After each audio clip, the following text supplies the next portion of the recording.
Everyone welcome back to our channel and I hope कि आप बहुत अच्छे होंगे। आज की क्लास में हमें डिस्कस करना है एक इम्पोर्टेंट टॉपिक फंक्शंस और उसके कुछ कैटेगरी हैं, उसमें से एक कैटेगरी आज हम डिस्कस करेंगे। तो सबसे पहले देख लेते हैं फंक्शंस होते क्या हैं, उनकी क्या डेफिनेशन है। तो फंक्शन बेसिकली एक प्री डिफाइंड फार्मूला होता है जिसकी हेल्प से हम सिंपल और कॉम्प्लेक्स कैलकुलेशंस कर सकते हैं। ठीक है, तो इसकी डेफिनेशन हम ये कहेंगे कि functions are predefined formulas that are used to calculate simple and complex calculation, या फिर ये कह देंगे कि to used for simple and complex calculation. Okay, अब इसके कुछ रूल्स होते हैं क्योंकि कोई भी फंक्शन अगर हम यूज़ करेंगे तो उसके कुछ रूल्स हमें फॉलो करने हैं। सबसे पहले कोई भी, जैसे हमने फॉर्मूलाज किए थे पिछले वीडियोस में, तो उसमें भी कुछ फ़ॉर्मूलाज़ के भी रूल्स हमने फ़ॉलो किए थे कि इक्वल टू का साइन आएगा, कोई भी हम फ़ॉर्मूला लिखेंगे उससे पहले। तो इसी टाइप से इसके भी कुछ रूल हैं कि जब हम कोई भी फ़ंक्शन स्टार्ट करेंगे, तो इसमें इक्वल टू साइन का हमें यूज़ करना है। तो first of all first rule यही है कि जब भी हम फ़ंक्शन लिखेंगे, उसका एक उससे सबसे पहले हमें इक्वल टू साइन लगाना है।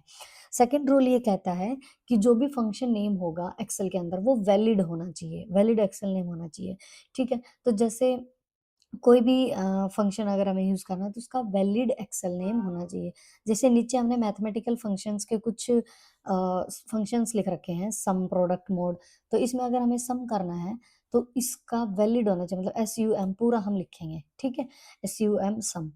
अब थर्ड रूल क्या कहता है? थर्ड रूल है कि हमें प्रॉपर पैरेंथेसिस यूज़ करनी है, मतलब जो हम ब्रैकेट्स बोलते हैं जिनको, जिसमें हम कीबोर्ड में शिफ्ट प्लस 9 की हेल्प से ओपन करेंगे और शिफ्ट प्लस 0 की हेल्प से हम क्लोज़ करेंगे, ठीक है? अब इक्वल टू हो गया, सम हो गया फंक्शन का नेम और पैरेंथेसिस हो गई। फोर्थ, इसके अंदर जो ये हमारे पैरेंथेसिस हैं, इसके अंदर हमें यूज़ करनी है वैल्यूज़ कुछ, क्योंकि बिना वैल्यू के हम कोई भी सम तो कर ही नहीं सकते। सपोज़ मुझे 2 और 3 इसका सम करना है, ठीक है?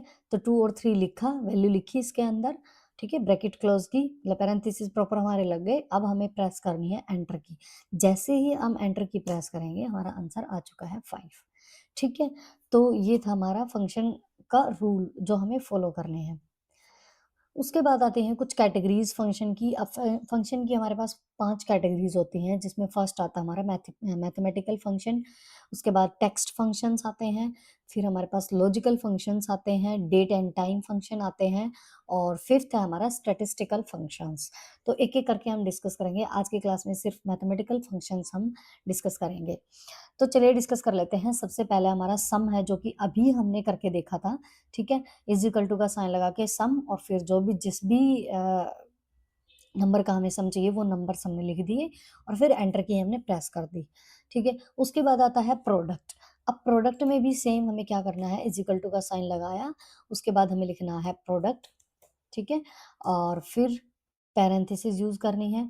जिस भी नंबर का हमें प्रोडक्ट करना है, जैसे मान लो 4 कोमा लगा के कर दिया 3, ठीक है? फिर इसको क्लोज़ करके एंटर की प्रेस करनी है।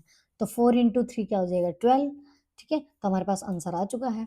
अब ये ऐसे भी कर सकते हैं हम सीधी वैल्यू डाल के, अदरवाइज़ हमें ये तो है नहीं कि बहुत सारी वैल्यूज़ हैं और उन वैल्यूज़ को टाइप करते रहेंगे कि this comma this comma this comma this, इसकी हमें मतलब प्रोडक्ट चाहिए। इतना लिखने की हमें ज़रूरत है ही नहीं। हम क्या करेंगे, मतलब जिस भी हमें वैल्यूज़ का हमें सम करना है या प्रोडक्ट करना है, उन सेल को हम सेलेक्ट कर लेंगे। मतलब सेल एड्रेस आ जाएगा सेलेक्ट करते ही, ठीक है? मतलब वो पूरी रेंज सेलेक्ट हो जाएगी, जिस-जिस का हमें सम करना है, जिस-जिस का हमें प्रोडक्ट करना है। इसीलिए हमने यहाँ पे सम और रेंज लिख रखा है।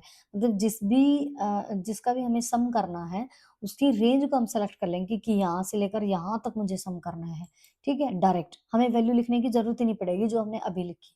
तो जैसे नीचे एक टेबल हमारे पास बिल की, ठीक है? इसके अंदर हम ये फ़ॉर्मूले दोनों अप्लाई करके देख लेते हैं। अब हमारे पास ये है आइटम्स कुछ पेंसिल, ज्योमेट्री बॉक्स, पेन्स, उसके बाद क्वांटिटी है, ठीक है? कि कितनी पेंसिल चाहिए, कितने ज्योमेट्री बॉक्स चाहिए, कितने पेन्स चाहिए। उसके बाद यूनिट प्राइस है, मतलब एक पेंसिल का कितना प्राइस है और टोटल हमें कितनी चाहिए। एक ज्योमेट्री बॉक्स कितने की है और टोटल ज्योमेट्री बॉक्स हमें कितनी चाहिए। एक पेन कितने का है और कितने पेन हमें चाहिए, ठीक है? तो अगर हमारे पास एक पेंसिल का यूनिट प्राइस, मतलब एक पेंसिल हमारी 2.15 की है, ठीक है? और क्वांटिटी हमें चाहिए 100, तो मतलब एक पेंसिल 2.15 की है और हमें 100 चाहिए, तो कितनी हो जाएँगी जाएगी वो, उसके लिए हम मल्टीप्लाई करा देंगे 100 की 2.15 से। तो अब हम रेंज की हेल्प से कैसे करेंगे? सबसे पहले क्या रूल था? इक्वल टू साइन, उसके बाद हमें मल्टीप्लाई करनी है तो कौन सा फंक्शन यूज़ करना है? प्रोडक्ट। तो हम लिखेंगे यहाँ पे प्रोडक्ट, ठीक है? प्रोडक्ट लिखने के बाद हमें यूज़ करनी है पैरेंथेसिस।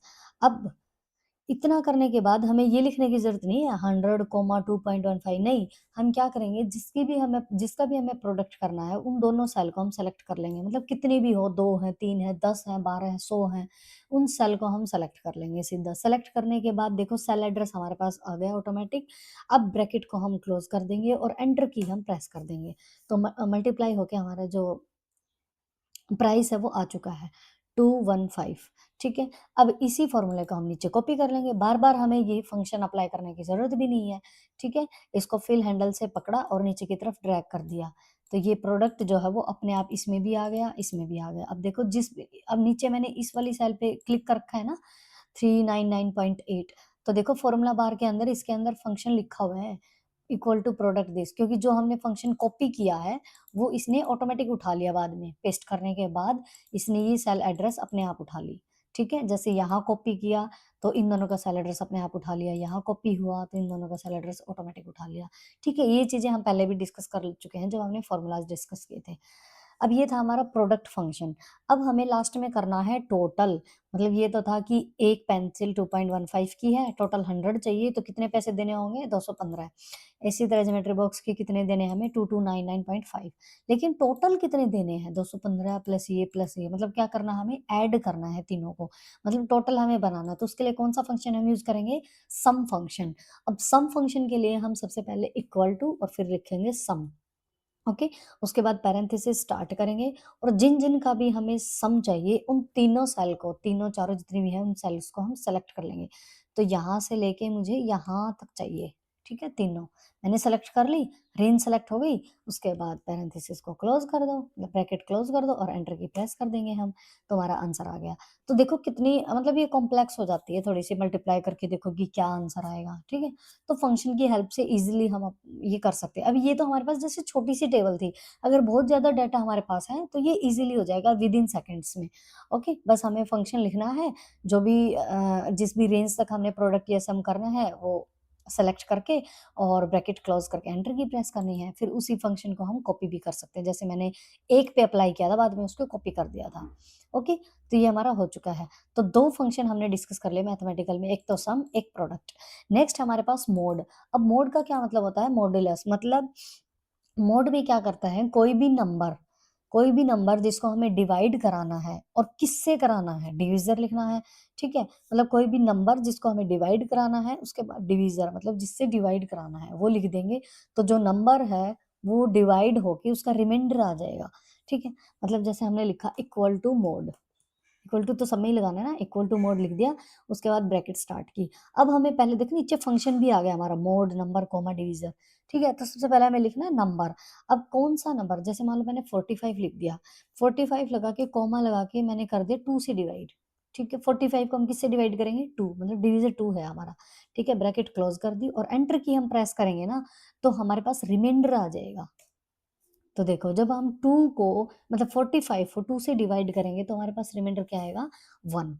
ऐसे ही हम इन वैल्यूज़ को चेंज भी कर सकते हैं। जैसे फ़ॉर्मूला बार में अगर मैं इसको चेंज कर दूँ, यहाँ पे 2 की बजाय अगर मैं 5 कर दूँ, ठीक है? क्योंकि 45 तो 5 से पूरा-पूरा डिवाइड हो जाएगा।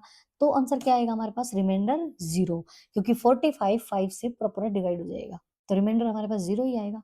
ओके, तो मोड जो है वो हमें रिमाइंडर देता है डिवाइड करके। अब एसक्यूआरटी क्या है? एसक्यूआरटी मतलब स्क्वायर रूट। अब स्क्वायर रूट जैसे 4 है, 4 का स्क्वायर रूट क्या होगा हमारा? 2, क्योंकि स्क्वायर रूट में क्या होगा? 2 इंटू 2 मतलब 4। स्क्वायर रूट हम मैथ्स में जैसे पढ़ते हैं ना, वही वाला है। तो अगर हमें किसी नंबर का स्क्वायर रूट निकालना है, ईज़ी है या कॉम्प्लेक्स है, तो हम ईज़िली निकाल सकते हैं। जैसे इक्वल टू किया मैंने एसक्यूआरटी स्क्वायर रूट, और फिर मैं किसका करती हूँ, जैसे मैंने किया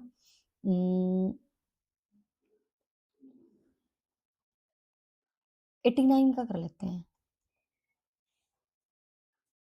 ब्रैकेट क्लोज, और जैसे ही हम एंटर प्रेस करेंगे तो देखो 89 किसका स्क्वायर रूट आ गया? 9.43398 इसका, ठीक है? अगर कोई ऐसी वैल्यू लें जो ऑलरेडी एक स्क्वायर मतलब पूरा-पूरा जो स्क्वायर रूट है, जैसे 81 ले लिया हमने और एंटर प्रेस किया तो 9 आ गया, ठीक है? अब 81 का तो 9 आ गया, 89 का 9 पॉइंट समथिंग कुछ आया था, तो मतलब इसी से वो था, ठीक है? उसके बाद आता है इंट और नंबर।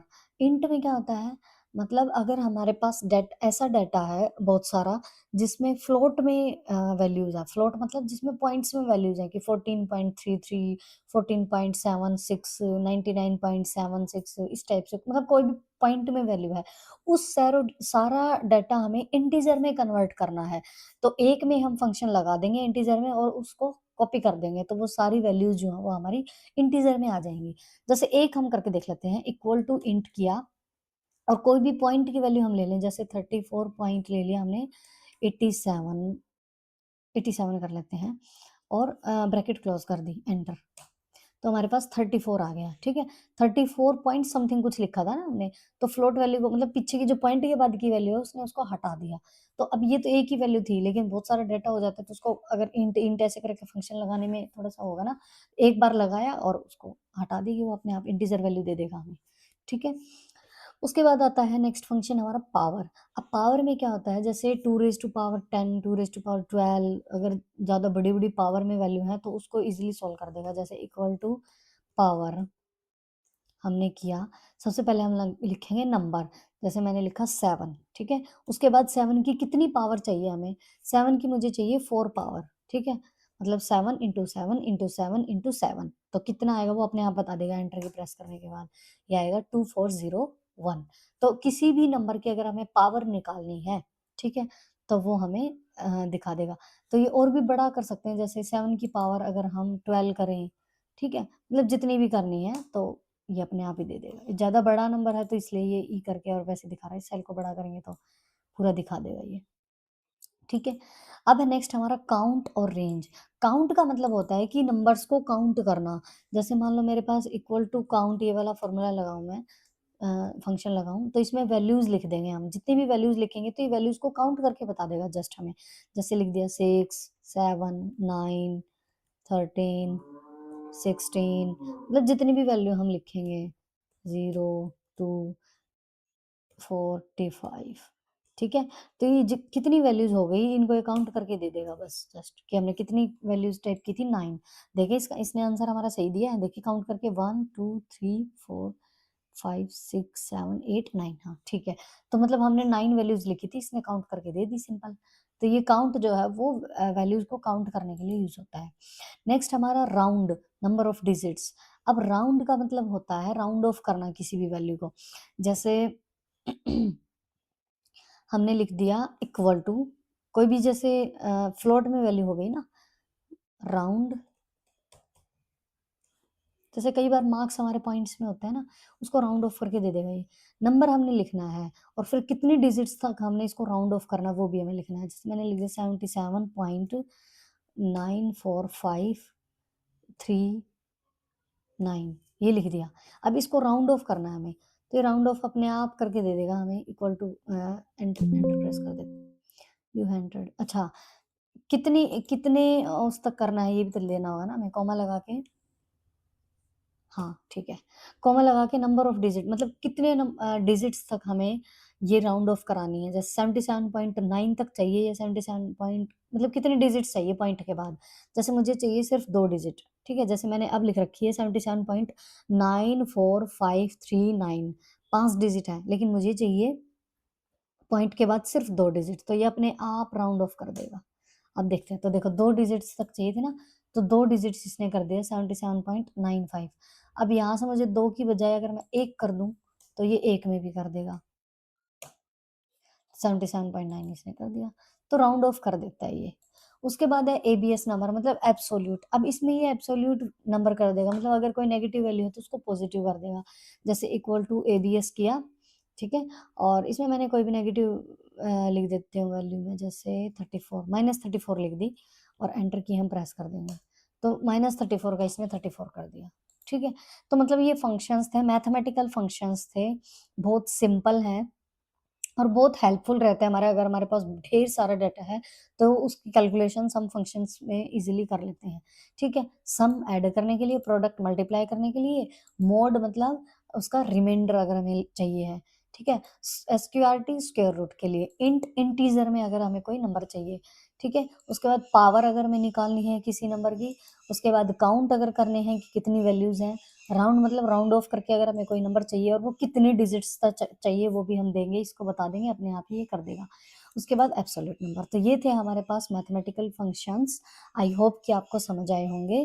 सो अगर आपको वीडियो पसंद आई है तो प्लीज़ लाइक, शेयर, कमेंट करके ज़रूर बताना और चैनल को सब्सक्राइब ज़रूर कर देना अगर आपने अभी तक नहीं किया है। तो thank you so much, have a nice day and take care.